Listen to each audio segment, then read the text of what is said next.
this was so hilarious, right? Before I play this, I have to give like a synopsis. Remember a couple like weeks, maybe a month or so ago, I told you that there was going to be a hit piece done on me, and I said that the article was going to come from BuzzFeed News. Now that was very interesting. I said it at that time because eventually the article never came out. If you don't know what the article is about, a young woman who met up with a chat nigga.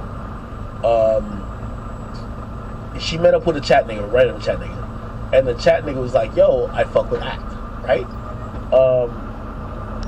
The girl was looking for Instagram OnlyFans promotion, so she thought by fucking with that chat nigga, she was gonna get on my platform to promote her whatever she does on OnlyFans.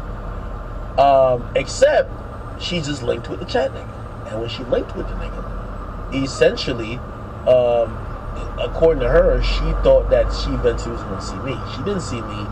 She eventually had sex with the guy who was a chat nigga. And essentially, she charged the dude $1,000 to fuck, right? How did that happen? She was a dancer also, so she had went to a club. This was during quarantine. The club was like basically, like it got shut down, and she didn't make any money dancing, so there was a guy there basically who allegedly offered her money. Like, hey, listen, I'll give you some money, like, let's just fuck. She was like, yo, I don't know this guy, but remember the chat nigga who brought her out. She basically gave the same deal to the chat nigga, like, hey, listen, I'm not gonna fuck this guy because I don't know him, but I'll fuck you, just give me $1,000, whatever the case. Too specific. At that point, whatever happened, according to the stories, the chat nigga charged.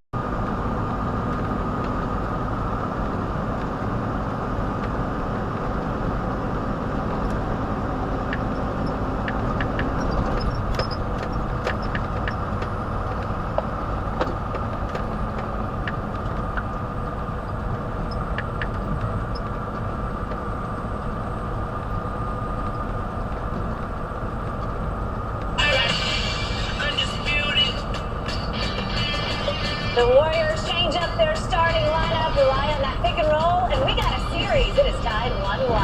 Good morning. Happy TGIF, everybody. Welcome into Undisputed. I'm Jen Hale. That is Skip Bayless and Shannon Sharp. Hi, guys. Good morning. Good morning. Is it really? Is it? You know the Lakers don't have a prosperity well, Skip. JaMychal Green did that to you? Seriously? JaMychal Green, Draymond Green, Yeah. JaMychal Green, Yeah. Mr. Green, Mr. G, Green, yeah, all those guys. Yeah. There's just a whole lot of green, right? AC Come Green. on. They look like they had AC He Green was out back there out rebounding. Yeah, the Lakers needed AC Green back. They needed somebody. Yep.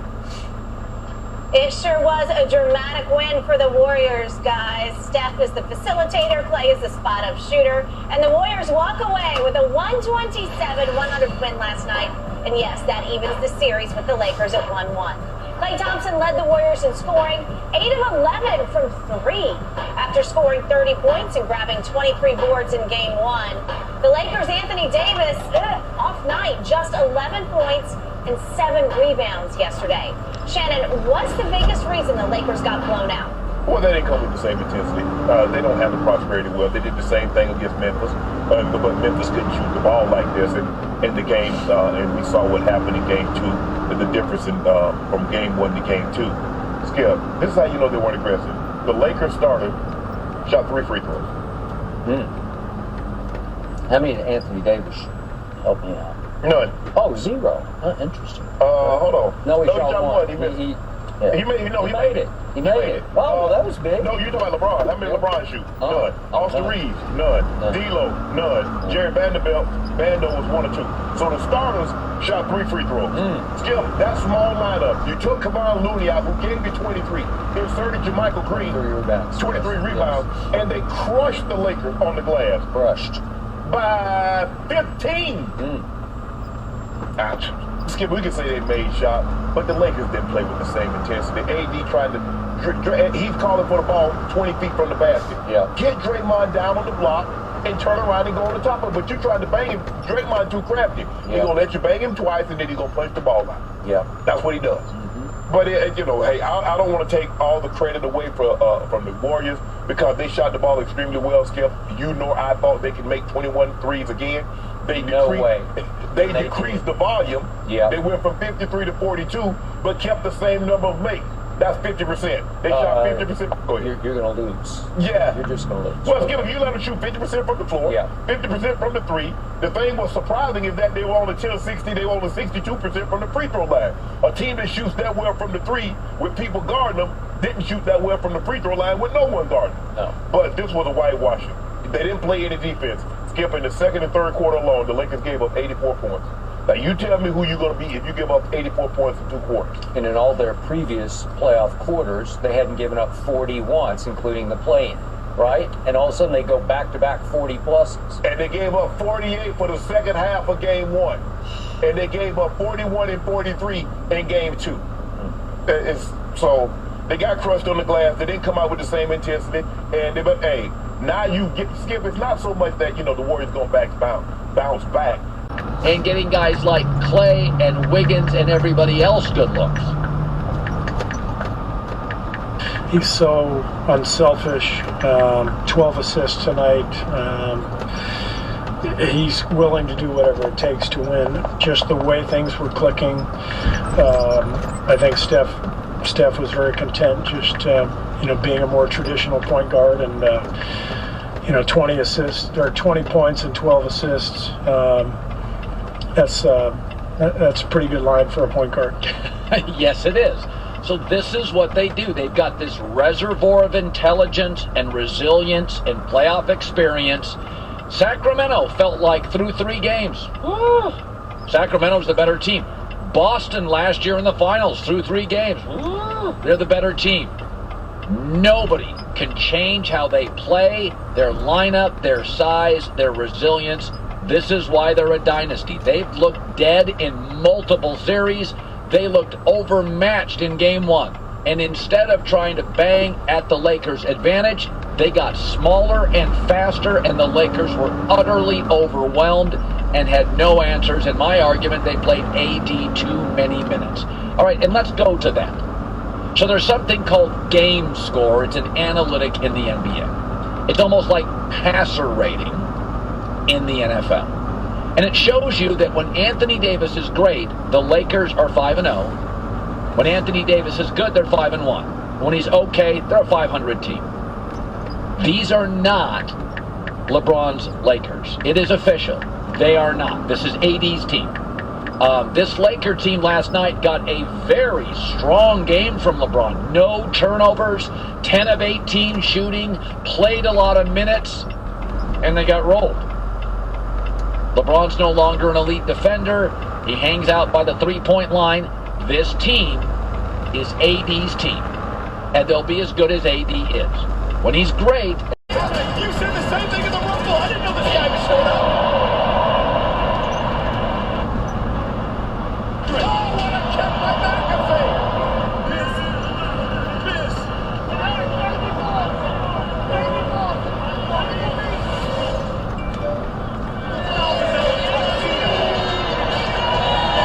George Kittle of the San Francisco 49ers. I'm not sure how wise that was. McAfee's got the official distraction in the ring. Kittle just took out this. Kittle telling McAfee to go up top.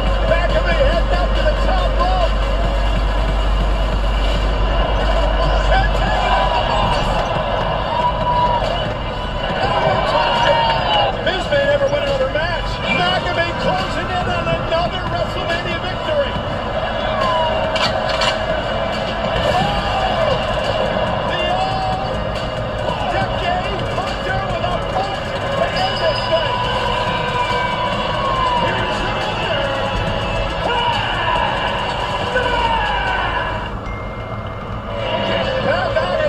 Surprise here tonight, and WrestleMania goes Hollywood.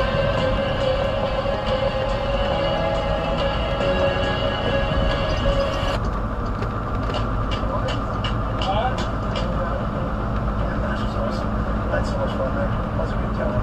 Oh, it was fun. You got a tiny motion. I had a feeling.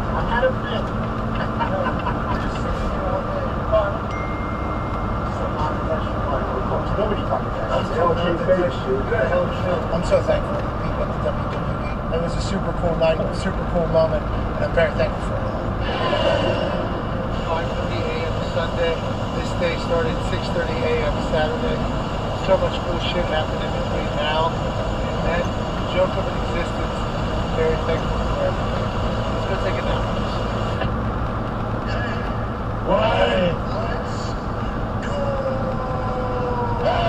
This show fucking stinks. And the fact that you listen, we are very, very thankful for it. AJ, never cease to amaze me with your toxicity, pal. Got a couple of these? God damn it! What the fuck are you doing?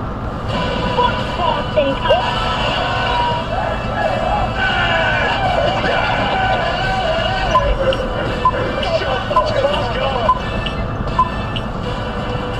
Welcome back to third hour of the Pat McAfee Show. I'm AJ Hawk, sitting in for Pat. He had his little beautiful baby girl early this morning. He and his wife Sam seem to be doing very well. Congrats! Best There we go, boys. Boys, we're not going to beat around the bush because we have a giant guest waiting on the line. Obviously, this guy's come on the program many, many times.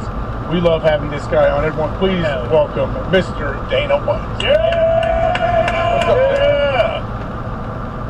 up, Dana, what's up? Sorry, Pat. Pat had a baby this morning. I don't know if you know that or not, but he had his little baby, so he has his first child born. So I'm sitting in here doing this thing from Ohio, so I hope you're doing well. You in Jersey? Yeah, no, I'm in New York City, but yeah, I'm out here. Awesome. Yeah, I know UFC 288 coming up.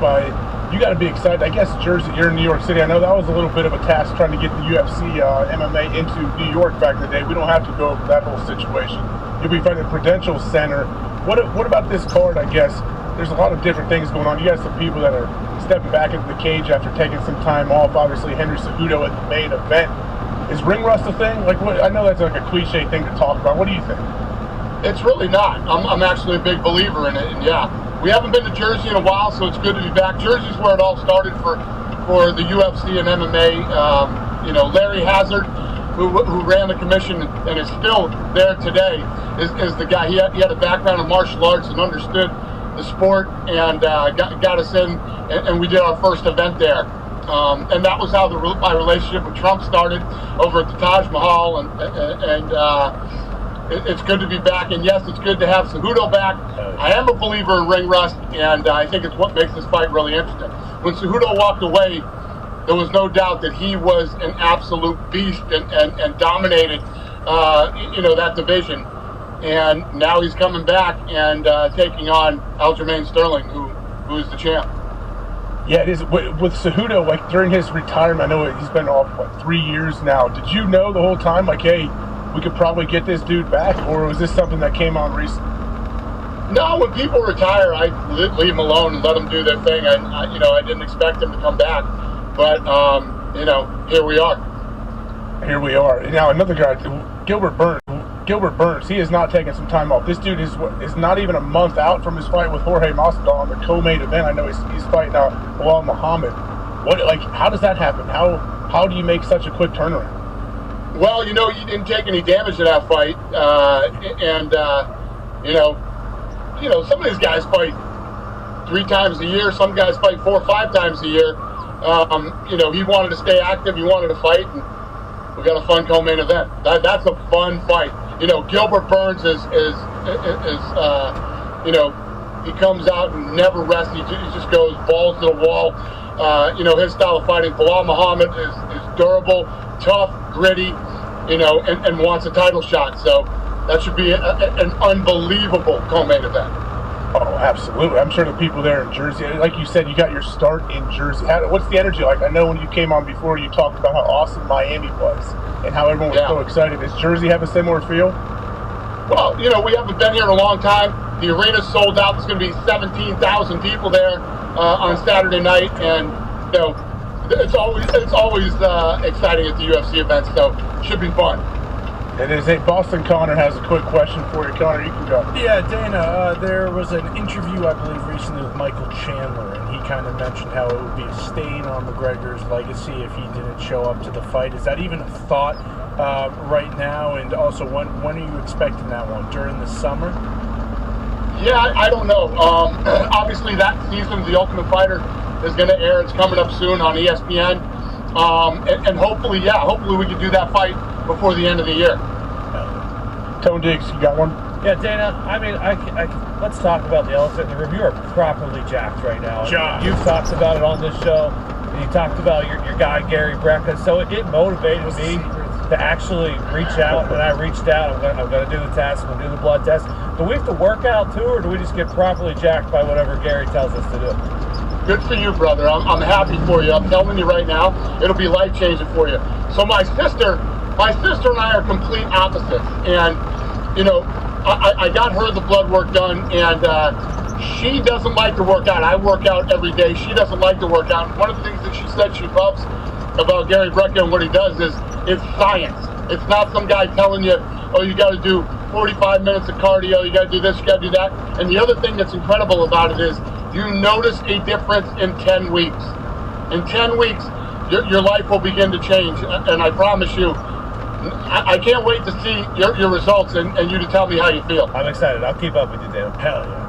Dana, you said this is a lifestyle for you now. Like, this isn't a diet. This isn't like just what you're doing for like a fad. Like, this is how you are for the rest of your life, correct?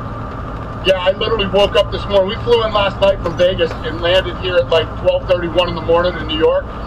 Went to bed, got up this morning. I found this place called Remedy in New York. They do cold plunging. I literally religiously cold plunge every day. I did 37 degrees for 6 minutes. Damn, 6 minutes.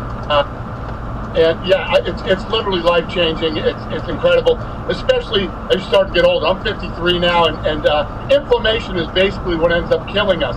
And the Gary Brecka 10X system gets rid of all the inflammation in your body, gets your blood work perfect. You feel like you are in your 20s again. It's insane, and I recommend it. I have no skin in this game whatsoever. I recommend everybody does it, man. It's life changing. And I lost 40 pounds. Hell yeah. 40 pounds? Really? That much? 40 pounds. I was 236 when I started. I'm 196 now. Wow. Jeez. So I mean, that's got to feel really good. Like, how do your knees, ankles, your joints, everything feel much better? First of all, there's no inflammation in my body whatsoever. I don't snore anymore. I don't have sleep apnea. You know, I'm off all the doctor's meds that I was on. I was on blood pressure medicine, thyroid medicine, and cholesterol medicine for like 12 or 13 years. I'm not on any of that garbage anymore. All I take now are supplements. I mean, I could go on for fucking 2 days telling you how. Jeez, so you say you're 53. Okay, I'll be 40 here in probably 6 months. But mentally, I still feel like I'm 15 probably, maybe 17. How old do you feel mentally? Like, do you feel like a 53-year-old? Guys, that's the other thing. My cognitive is through the roof right now. You know, a year ago, mentally I was not in a good place, and it just everything, mentally, physically, emotionally. My workload now is I'm taking on a lot more stuff. Me and the Fertitas are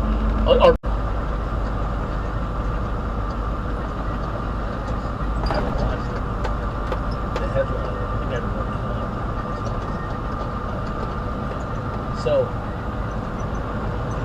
essentially, what's going on in the YSL case?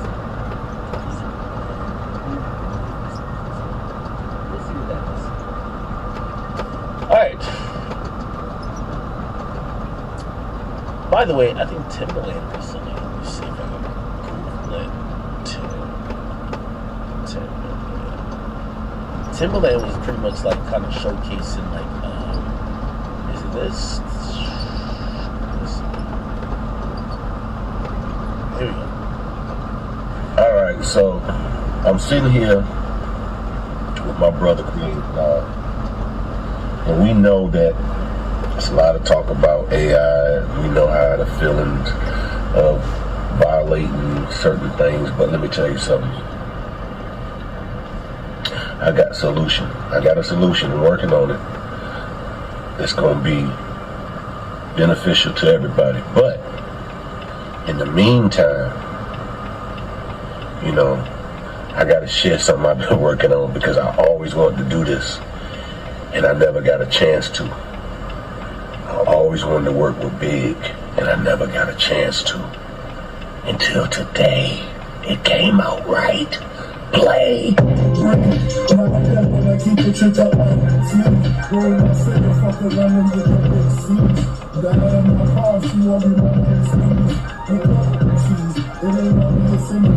Keep my heart and gold soldier all when I'm gritty. Crazy traffic from my canine, that's why I shimmy.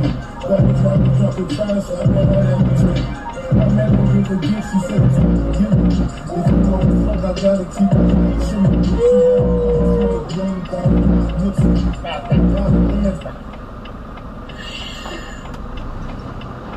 Alright, so by the way, I think what he's playing is like the AI universe over like his beat. I think it was going to produce for Biggie. I'm telling y'all, like, this AI shit, I see a lot of artists lashing out against it, even including infamously Drake. Drake is acting like he's not really fucking with it. Of course he's not gonna be fucking with it when, you know, niggas could, like, again, not saying Drake's still in his prime, but like, bro, niggas is making hot Drake songs without Drake. You know what I mean? Like, people feel like they know Drake so much that they could fucking make a song in his voice and tone and cadence that is hot as well. Of course he's gonna say, I don't fuck with it. You know why he's gonna say you don't fuck with it? Because it takes away some of the mystique. If somebody could create a Jordan clone who does exactly the same things as Jordan, you're gonna be like, wait, maybe he's not Jordan. Maybe he's just like, people fell in love with this and like people kind of get, you know what I mean? It's a little different for music than sports, because sports you actually have to do it. You know, music is whatever. And I'm gonna be honest with you, I think people are gonna start accepting it. When nobody's actually talking about the utility of it, like, you know, obviously I've looked at it and I've mentioned it with a bunch of artists. I mentioned it with 100K Track. He's on the last episode of Off the Record, where I said, well, what about if somebody like dies or go to jail, but they wrote or they had ideas for music? Like, people, like, for example, you know, still mentioning whatever, say NBA Youngboy, and he had that song Still Waiting. That song Still Waiting was recorded kind of over the jail phone. Imagine if somebody took that and just kind of put it into an AI, and then the AI wrapped it in Youngboy's voice. It sounded like he was in the studio. That song's fire. I don't care whether he's in jail or not. That shit's fire. So like, I look at that and I'm like, yo, that's the joint, right? So can't you see people using or utilizing like AI to kind of like, oh, okay, yo, you have a great idea that might be stuck in your phone, or you recorded it but you never recorded the full thing. They can make the AI do it and sound clean, right? So that's one utility of it. Of course, I mentioned people being locked up or in jail, but also I just think about, yo, what people don't want to even admit, even though we've been through this whole Drake thing before, people make reference tracks all the time. A lot of songs you hear might be a reference track of an unknown nigga who made the hook, right? Usually just the hook and the beats associated with it, and they pitch it to someone, and someone like, oh, that's fire. Okay, I'm gonna sing the hook. So now the ghostwriter's off of it. You know how easy for ghostwriting is gonna be when you could just like have your voice doing a hook, but sounded like the artist you're trying to sell it to. So okay, you want Drake to copy it. How about you just do the verse and then have AI translate it in Drake's voice? So now when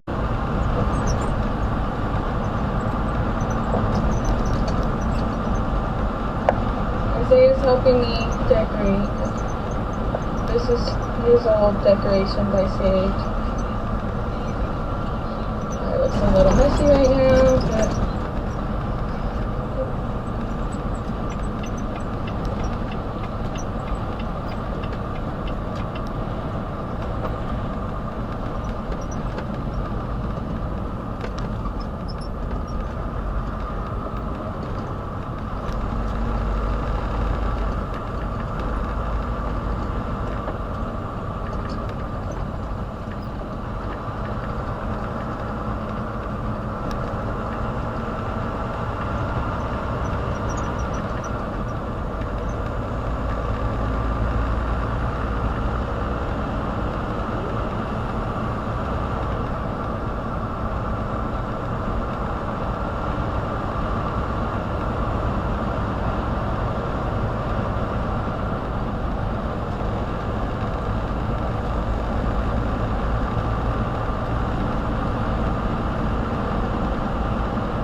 What's on Tory?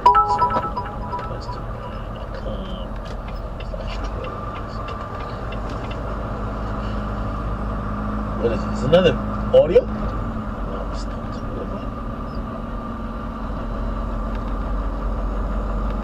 Okay, so this is from Tory's lawyer. So Baya's law firm, this Baya's dude, this is the new lawyer. It says mistaken eyewitness identifications contributed to approximately 69% or more. Wait, hold on, that's what I... Mistaken eyewitnesses identifications contributed to about approximately 69% or more of the more than 375 wrongful convictions in the United States of America that were overturned by post-conviction DNA evidence.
Isaiah's helping me decorate. This is his old decorations I saved. It looks a little messy right now, but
what's on Tory?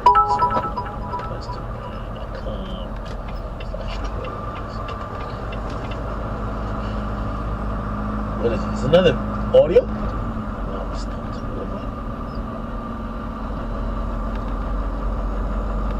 Okay, so this is from Tory's lawyer. So Baez law firm, this Baez dude, this is the new lawyer. It says mistaken eyewitness identifications contributed to approximately 69% or more. Wait, hold on, that's what I... Mistaken eyewitnesses identifications contributed to about approximately 69% or more of the more than 375 wrongful convictions in the United States of America that were overturned by post-conviction DNA evidence. Asked taxing. I remember it happened. I called him like, "Yo, you good?"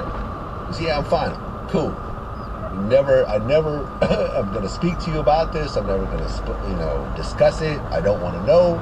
I don't want to be involved in it. That's between y'all. You seem to be out. I think you're good." You know what I mean? And that's the end of that. But unfortunately, in that trial, what happened was because I spoke to someone close to the case who spoke to one of the jury members, and I guess Tax had a phone in jail, in Rikers, and he got too comfortable with that phone. They managed to find some either audio or I think it's text messages or Discord or something, messages where he was talking about the case. He was talking about what happened, and that got presented to the jury. That was too hard of a hurdle to get over.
tax him. I remember it happened. I called him like, yo, you good?